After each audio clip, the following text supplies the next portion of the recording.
राधे राधे दोस्तों, आज मैं आपको तुलसी के पास दिया जलाने के पीछे क्या कथा है, क्या रहस्य है, उसके बारे में बताती हूँ। तो चलिए शुरू करते हैं इस कथा के विषय में। एक बार माता लक्ष्मी भगवान विष्णु से पूछती है कि हे स्वामी, तुलसी के पास दीपक जलाने का क्या महत्व है और रोज शाम को तुलसी के पास दीपक क्यों जलाया जाता है, इससे मनुष्य को क्या फल प्राप्त होता है, तुलसी के पास दीपक जलाने की क्या विधि है, दीपक जलाते समय हमें किन मंत्रों का उच्चारण करना चाहिए, कृपया आप विस्तार पूर्वक मुझे यह बताइए। भगवान विष्णु कहते हैं कि हे देवी, आपने समस्त मानव जाति के कल्याण के लिए बहुत ही महत्वपूर्ण प्रश्न किया है। आपके इस प्रश्न का उत्तर देने से पूर्व मैं आपको एक प्राचीन कथा सुनाती हूँ, जिससे आपको सभी प्रश्नों के उत्तर स्वयं ही मिल जाएंगे। इसलिए आप इस कथा को ध्यान पूर्वक सुनिए। इस कथा को ध्यान से पूरा सुनने मात्र से ही मनुष्य को 100 वर्षों तक तुलसी के पास दीपक जलाने का पुण्य प्राप्त हो जाता है। फिर माता लक्ष्मी कहती है कि हे स्वामी, मैं इस कथा को सुनने के लिए बहुत ही उत्सुक हूँ, कृपया आप इस कथा को सुनाना प्रारंभ कीजिए। तब भगवान विष्णु माता लक्ष्मी को वह कथा सुनाने लगते हैं कि हे देवी, पूर्व काल की बात है, दक्षिण दिशा में तुंगभद्रा नाम की बहुत बड़ी नदी थी। इस नदी के किनारे हरिहरपुर नाम का एक अत्यंत सुंदर नगर बसा हुआ था। उसी नगर में काशी नाम का एक ब्राह्मण निवास करता था। वह अत्यंत गुणवान, चरित्रवान, धर्म कार्य करने वाला तथा वेदों के मार्ग पर चलने वाला था।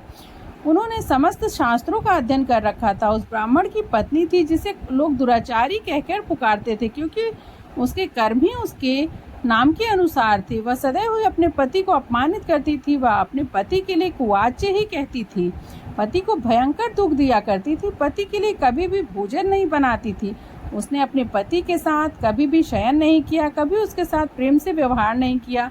पति के मित्र, पति के लोग, परिवार के लोग घर पर आते पर वह स्त्री उनको अपमानित करके भगा दिया करती थी और स्वयं काम भाव में उन्मुक्त होकर निरंतर अन्य व्याभिचारिणी स्त्रियों के साथ घूमती। उसका मन पति को छोड़कर पराये पुरुषों में ही रहता था। उसने कभी अपने पति से प्रेम से बात तक नहीं की, किंतु पराये पुरुषों के संग बैठकर बातें किया करती थी। पराये पुरुषों को मोहित करने के लिए सज धज कर घूमती थी। वह कभी भी किसी वन के नीचे खड़ी होकर सुंदर पुरुषों की राह देखने लगती और किसी दुष्ट पुरुष को मोहित करके उसके साथ भोग विलास किया करती थी। फिर एक दिन वह दुराचारिणी स्त्री वन में जाकर एक वृक्ष के नीचे खड़ी हो गई।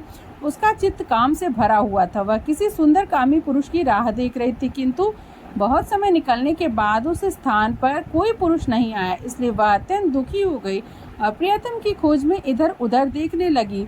उस दिन उसका सारा परिश्रम व्यर्थ हो गया। वहाँ पर खड़ी होकर वह नाना प्रकार की बातें कहकर विलाप कर रही थी। हाय हाय, आज तो इस मार्ग में कोई भी सुंदर पुरुष नहीं आया। अब मैं कैसे अपनी काम वासना को शांत करूंगी? आज की रात कैसे बीतेगी? वह जोर जोर से विलाप कर रही थी तो उस जंगल में एक भयानक बाघ निवास करता था। उस पापिनी स्त्री की आवाज़ सुनकर वह जाग गया और उछलकर उस स्त्री के भक्षण के लिए उसके पास आ गया। उस भयंकर बाघ को देखकर उस स्त्री के पसीने छूट गए। वह भय से थरथर कांपने लगी। वह स्त्री कुछ कहती तो इतने में ही बाघ ने अपने पंजे से उसे घायल कर दिया और वह स्त्री जमीन पर गिर पड़ी। जमीन पर गिरते ही वह स्त्री चिल्लाने लगी, अरे बाघ, तू किस लिए यहाँ पर आया है? मुझे क्यों मार रहे हो? मैं यहाँ पर अपने प्रियतम की खोज कर रही हूँ। तुम मुझे छोड़ दो। मेरा भक्षण करके तुम्हें क्या मिलेगा? उस स्त्री की बात सुनकर यह भयानक बाघ क्षण भर में के लिए रुक गया और हंसते हुए बोलने लगा, हे दुष्टा, आज विधाता ने तुझे मेरी ग्रास नियुक्ति किया है के लिए तुझ जैसी पापिनी स्त्री का भक्षण करना ही मेरा काम है, तभी तुझे इस शरीर से मुक्ति मिलेगी। वह स्त्री कहने लगी, हे बाघ, तुम कौन हो? मुझे सच सच बताओ, तुम्हें किस कारण से बाघ की योनि में जन्म लेना पड़ा और तुम मुझ जैसी स्त्री का भक्षण क्यों करते हो? पहले मुझे सारी बात बता दो, फिर मेरा भक्षण करना। फिर बाघ कहने लगा, हे पापिनी, मैं तुझे तेरे पूर्व जन्म का वृतांत सुनाता हूँ, किस कारण से मुझे बाघ बनना पड़ा। पूर्व काल में दक्षिण देश में एक नदी थी। उस नदी के तट पर एक नगरी बसी हुई थी। उस नगरी में मैं निवास करता था। मैं एक ब्राह्मण का पुत्र था और नदी के किनारे बैठकर यज्ञ आदि किया करता था। मैंने उस जन्म में अनेक पापियों के लिए यज्ञ किया, उन पापियों के घर का भोजन किया। मैंने धन के लोभ में अनेक पापियों के लिए कार्य किया। जिन वस्तुओं का दान ब्राह्मण को नहीं लेना चाहिए, उन वस्तुओं का दान मैंने ग्रहण किया और मैं दूसरों से धन लेता था लेकिन कभी वापस नहीं करता था। इस प्रकार के पाप करते हुए मुझे बहुत साल बीत गए और मैं बूढ़ा हो गया। मेरे बाल सफ़ेद हो गए, आंखें सूज गई, मुंह के सारे दांत गिर गए, लेकिन फिर भी मेरे दान लेने की आदत नहीं छूटी और मैं पाप करता रहा। फिर एक दिन मैं धन के लोभ में नदी के किनारे गया और अन्य धूर्त ब्राह्मणों के साथ मिलकर हमने लोगों को ठगा। झूठ मंत्र वचन बोलकर हमने बिना विधि विधान किए देवी देवताओं का पूजन किया और बहुत सारा धन दान में लिया। और फिर उसी स्थान पर एक बीमार कुत्ते ने मेरे पैर में काट लिया और मैं मूर्छित होकर गिर गया। उसी क्षण मेरे प्राण चले गए। फिर यम के दूत उस स्थान पर प्रकट हुए और मुझे पकड़कर यमपुरी ले गए। वहाँ पर यमराज ने चित्रगुप्त से मेरे कर्मों का लेखा जोखा निकालने के लिए कहा। फिर चित्रगुप्त कहने लगे कि हे धर्मराज, इस ब्राह्मण ने घोर पाप किया है। इसने दूसरों से झूठ कहकर धन लूटा है, विधि विधान से पूजा न करके झूठ मंत्र बोलकर भगवान का अपमान किया है, इसलिए यह पापी ब्राह्मण केवल नरक जाने के योग्य है। फिर यमराज ने अपने दूतों को आदेश दिया कि मुझे नरक की अग्नि में डाल दिया जाए। अनेक वर्षों तक नरक की सजा भोगने के बाद मुझे बाघ का शरीर प्राप्त हुआ और मैं इस दुर्गम वन में निवास करने लगा। मैं अपने पूर्व जन्म के पापों को याद करके कभी महात्मा, कभी साधु, कभी सती स्त्रियों का भक्षण नहीं करता हूँ। मैं केवल पापी, दुराचारी और उल्टा स्त्रियों का ही भक्षण करता हूँ ताकि मुझे पाप से मुक्ति मिल जाती।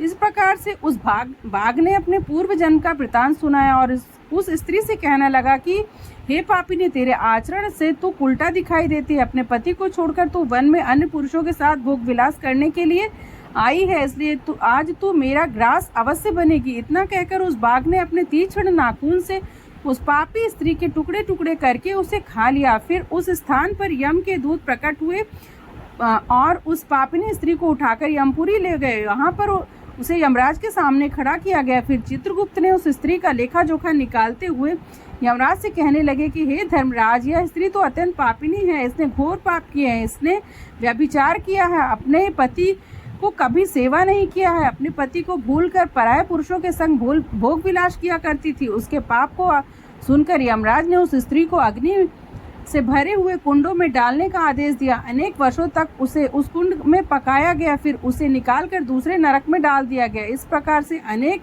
वर्षों तक अलग अलग नरकों में डाला गया और नरकों में डालने के बाद वह महापापी स्त्री पुनः पृथ्वी लोक पर आकर चांडाल के रूप में उत्पन्न हुई। चांडाल के घर में जन्म लेकर वह फिर से अनेक पाप करने लगी, व्यभिचार करने लगी, अनेक पापी पुरुषों के संग विरह करने लगी, विहार करने लगी। कुछ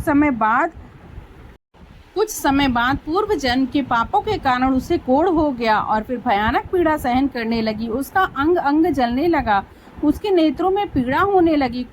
इस दुख को सहन करती हुई वह दिन बिताने लगी। फिर एक दिन वह तीर्थ में स्नान करने के उद्देश्य से अनंतपुरी चली गई। वहाँ पर वह एक आश्रम के बाहर निवास करने लगी। वहाँ उस आश्रम में एक तुलसी का पौधा था। अन्य स्त्रियों को वहाँ पर तुलसी के पास दीपक जलाते हुए देखकर उस पापी स्त्री ने भी वही किया।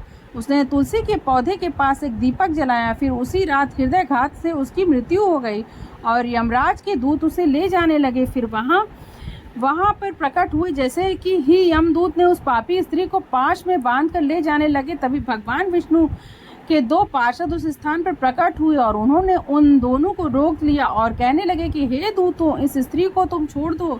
यह स्त्री नरक जाने की योग्य नहीं है। तुम किसके आदेश पर यह अधर्म कर रहे हो? फिर यम के दूत ने कहा, हे पार्षदों, हम यमराज के आदेश पर इस पापी स्त्री को उठाकर लाए हैं, किंतु आप हमें किस कारण रोक रहे हैं? यह स्त्री अत्यंत पापी है, इसे नरक में ले जाने की आज्ञा मिली। फिर पार्षद कहने लगे, हे दूतों, वह स्त्री तो भगवान विष्णु की भक्त है, वह नरक योग्य नहीं है।